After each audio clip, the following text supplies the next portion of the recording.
I started my fitness journey with nothing more than a rusty pull-up bar in my backyard and a relentless drive to get stronger. No gym, no fancy equipment, just raw bodyweight movements.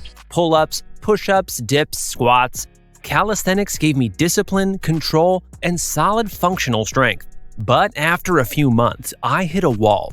My physique looked lean and athletic, but I wanted more. More size, more raw strength, more power. That's when I stepped into the world of powerlifting. What I didn't expect was how powerful the combination of the two would be. Blending calisthenics with heavy lifting, what I now call the hybrid approach, completely changed the game for me. I started growing faster, moving better, and feeling stronger than ever. In this video, I'm taking you through a full day in my life as a hybrid athlete. Stick around because I'll break down my exact split, so you can try this approach for yourself and experience the results I achieved. When I was fresh into fitness, all I had were push-ups, dips on a chair, and pull-ups on an old bar. Calisthenics taught me full body control and endurance. I could train anywhere, the park, home, even waiting in line. Just kidding, sort of.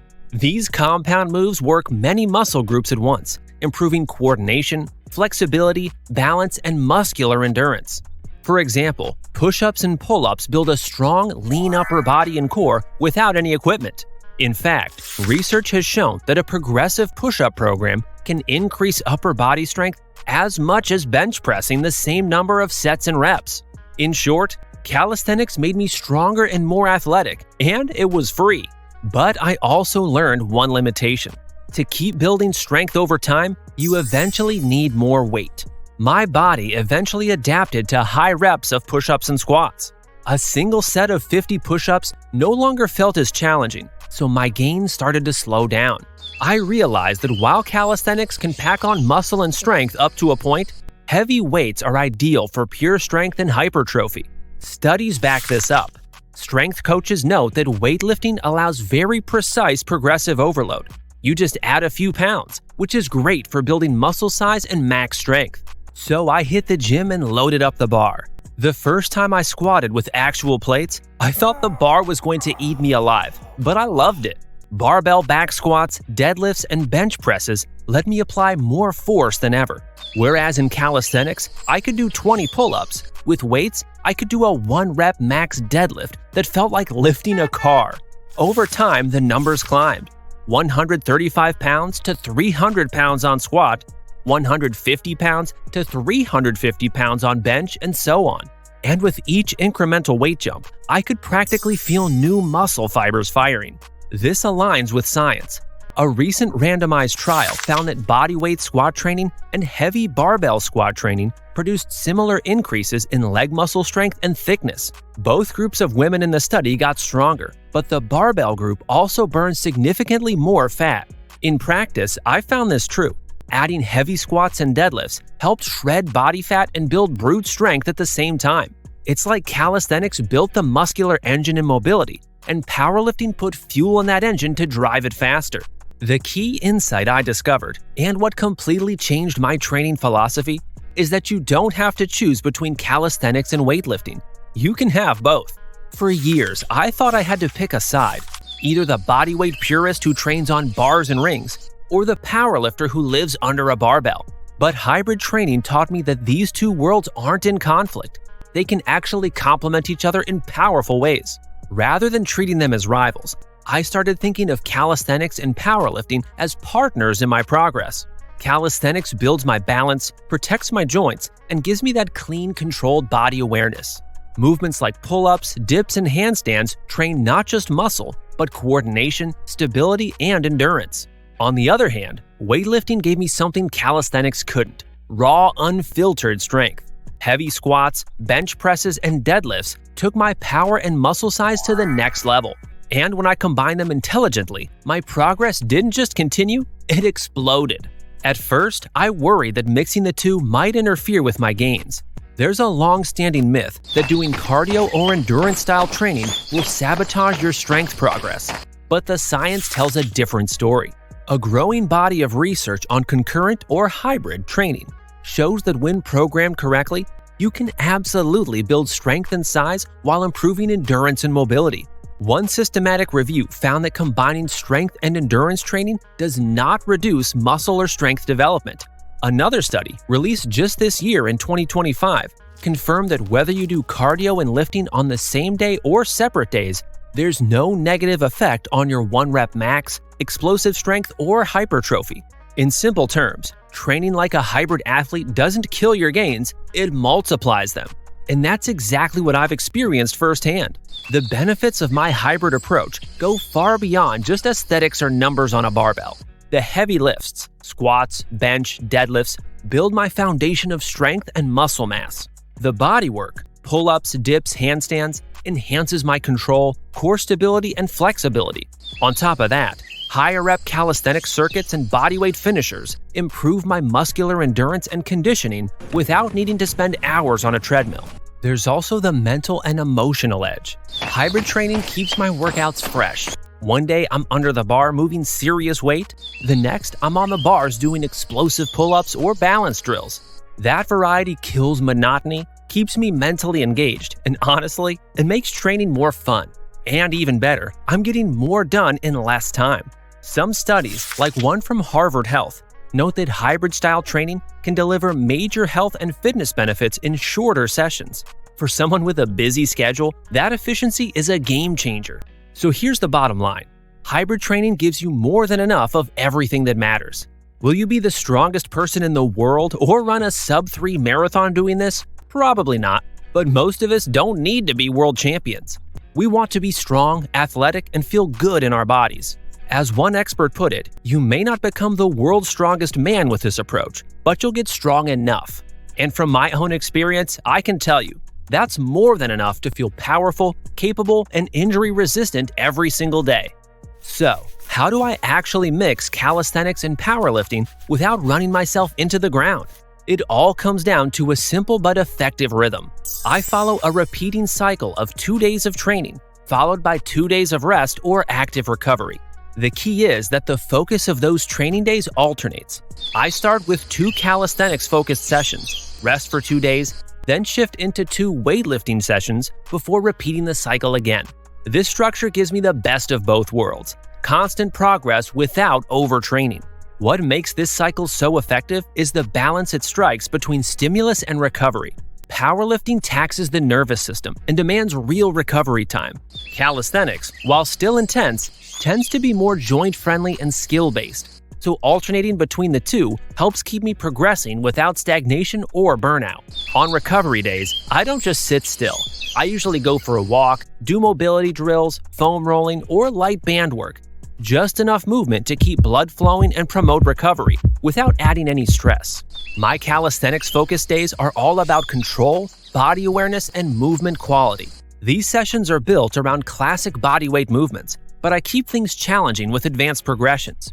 I'll work through push-up variations that target different angles and leverage, ring dips to improve shoulder stability and core engagement, and pull-up or muscle-up work to maintain upper body power. Handstand practice is a regular feature, not just for shoulder strength, but also for balance and focus. Lower body training includes pistol squats and single-leg movements that build coordination, ankle mobility, and knee stability. I also hit core work hard. Things like toes to bar, hanging leg raises, and static holds like L-sits. Toward the end of some sessions, I'll add a heavy finisher, maybe a few low-rep sets of weighted pull-ups or dips, to build raw strength into the mix and keep progressive overload alive even on bodyweight days. On powerlifting days, the focus shifts. These sessions are built around the big compound lifts: squats, deadlifts, bench press, overhead press, and heavy rows. I train these with intent, following progressive overload principles and tracking performance closely. These workouts are heavier, more intense, and require more recovery, but they're essential for building maximum strength and muscle mass. After the main lifts, I usually finish with a short accessory block. For example, I might superset dumbbell curls with rope tricep extensions or throw in some lateral raises and reverse hypers, just enough to round out the muscles that support my big lifts without dragging the session out for hours. What I love about this routine is how sustainable and enjoyable it is. I'm never stuck doing just one type of training. Some days I'm chasing raw power under the barbell, and other days I'm moving freely on rings, bars, or the ground. This hybrid approach doesn't just build muscle, It builds athleticism, body control, and resilience. And because I've structured it in a way that respects both intensity and recovery, I can keep showing up consistently without losing momentum. That's the secret. Not just working harder, but working smarter. Blending calisthenics and powerlifting in a balanced, thoughtful way has kept me motivated, injury-free, and constantly improving. Now let's move to the actual workout. This hybrid routine is designed for people who want to combine the muscular development benefits of advanced calisthenics with the raw, total body strength gains of powerlifting, without watering down either. The week follows a structured rhythm. 2 calisthenics-focused hypertrophy sessions, followed by 2 days for recovery and mobility, then 2 heavy strength-based powerlifting sessions with 1 final rest day to reset. The design allows for high output without burnout by rotating intensity and focus. Calisthenics days prioritize muscle building through high-tension, high-volume movements, not skill work. Powerlifting days are stripped down and performance-driven, purely about moving heavyweight efficiently and safely. Day 1, calisthenics push, chest, shoulders, triceps. The week starts with a demanding calisthenics push session, targeting the upper chest, anterior delts, and triceps.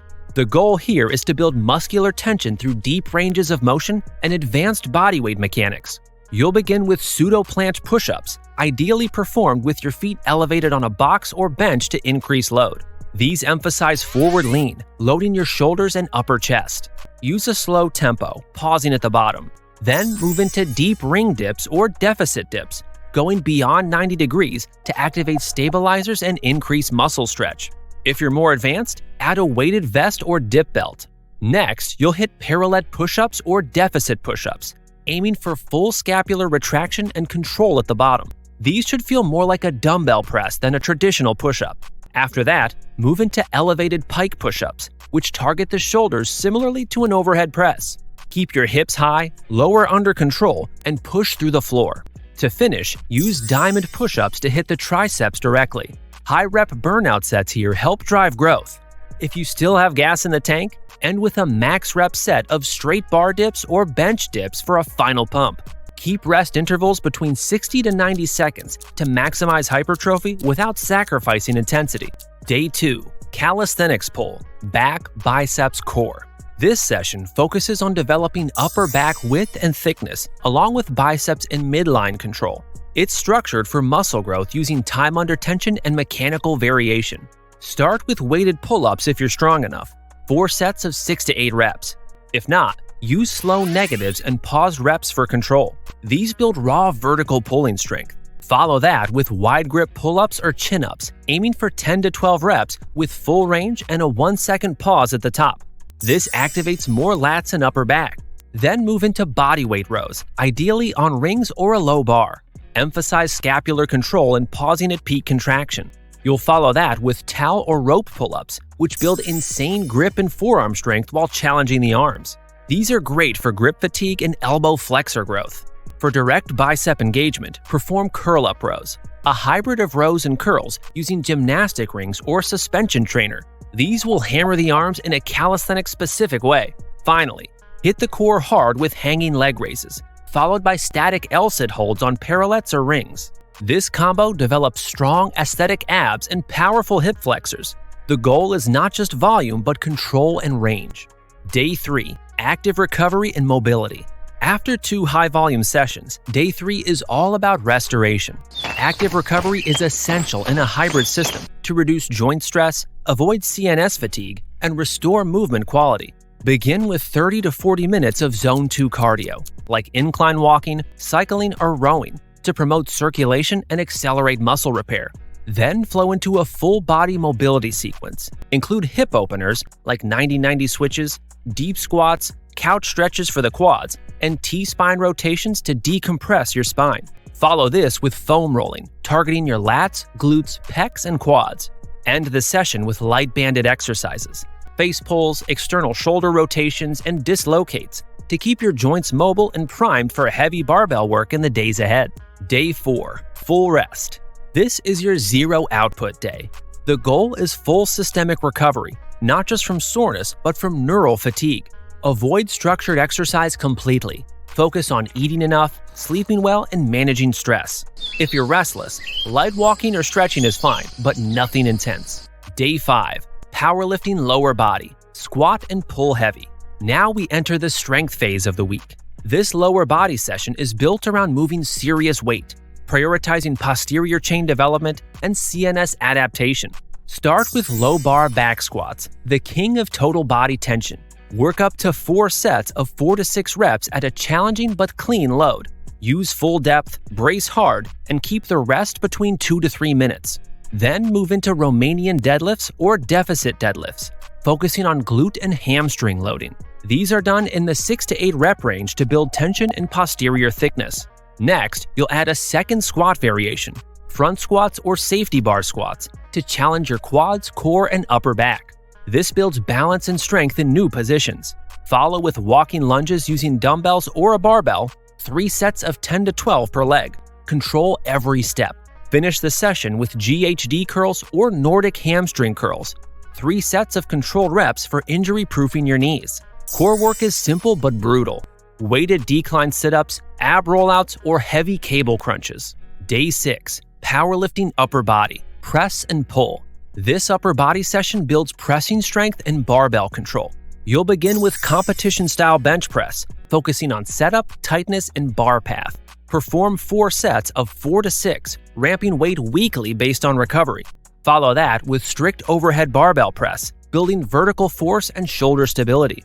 Horizontal pulling comes next with pendlay rows or seal rows, both ideal for upper back strength and scapular retraction. These support your pressing long-term.